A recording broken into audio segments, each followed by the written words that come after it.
These men who are bringing about the New World Order don't believe in the God of the Bible. They believe in the God of light, Lucifer, the angel of light, who's flung down to the earth and became the Lord of the world. That's their God. That's why everything they do goes against what people know to be the right thing to do.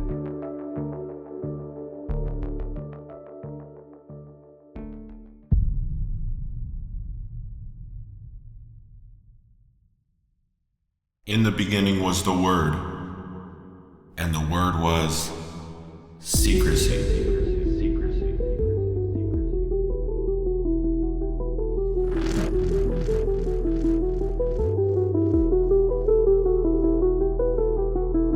We have before us the opportunity to forge for ourselves and for future generations a new world order, a world where the rule of law, not the law of the jungle, governs the conduct of nations.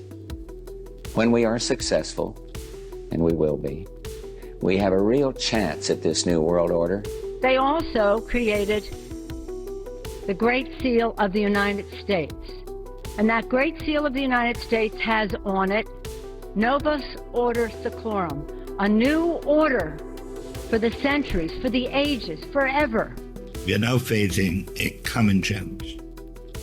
And the challenge is how to build a world order for the first time in history on a global basis. A new world order. A new world order. A new world order. When really a new world order can be created, it's a great opportunity. It isn't just a crisis. But it is the awareness itself that will drive the change. And one of the ways it will drive the change is through global governance and global agreements. 2009 is also the first year of global governance with the establishment of the G20 in the middle of the financial crisis. The climate conference in Copenhagen is another step towards the global management of our planet. Chinese President Xi Jinping is now wrapped up his three-day meeting with Russian counterpart Vladimir Putin by pledging to shape a new world order. Are you ready for a new world order? Pandemic has provided an opportunity. We are now with an economy in crisis, but with an incredible opportunity. It's certainly a major crisis, but it also offers us a unique opportunity. Unprecedented opportunity to rethink and reset. The great opportunity for reset. Opportunity for us to reset. For a reset.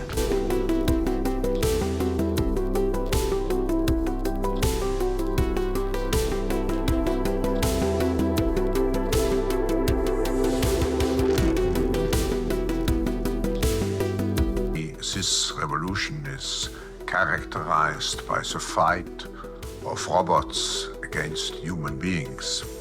And we will win this fight. There also exists an extraordinary opportunity to form for the first time in history a truly global society, carried by the principle of interdependence. It's in a period of change like we haven't seen for several hundred years. There's a need for a new world order, but it has different characteristics, a different consciousness of what a world order is. When you talk about a new structure, I'm not sure you've used the term new world order.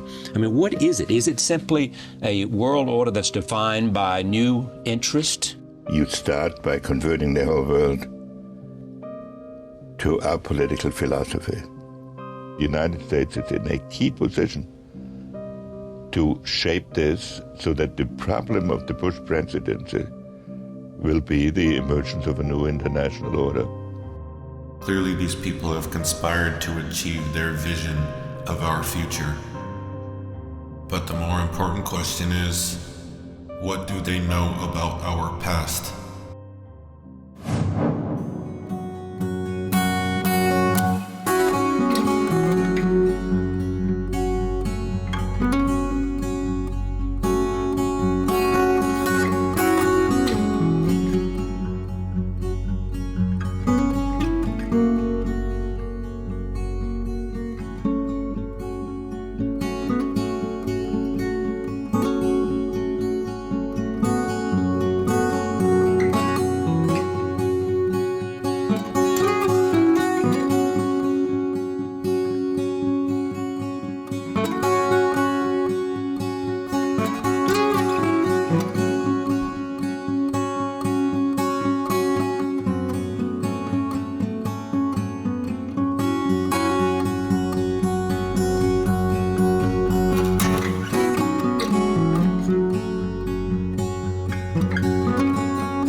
take advantage of this atmospheric electricity, we electrically connect one end of a wire to the ground and lift the other end up into the air. In our case, we got good results at around 120 meters or 390 feet up. At 100 volts per meter or 100 volts per yard, that's 12,000 volts between that height and the ground. But just as with you standing on the ground, the wire is an electrical conductor, and so is also at ground potential. Looking at the equipotential lines around the wire, that voltage of 12,000 volts exists between some distance away from the wire and the wire. You can see that the equipotential lines are closest together at the top of the wire. This means the attraction is strongest there, and electrons make their way upward in the wire. Let's look more closely at the top of the wire. We'd put 6 sharp points using sewing pins at the top of that wire, but for ease of illustration I'll draw just one. Notice that because of the sharp shape at the point, charges are crowded together at that point. Remember also that there are positively charged ions in the air. An electric field exists between the negative charges on the wire and the positive charges in the air, and we can represent that electric field by drawing lines between pairs of opposite charges. Notice that the electric field lines are closer together near the point, meaning the electric field is stronger there. It's strong enough to remove the negative electrons from the sharp point, where they neutralize positive ions. But due to the voltage, there are fresh positive ions moving downward and fresh negative charges coming up from the wire. We now have electricity flowing through the wire.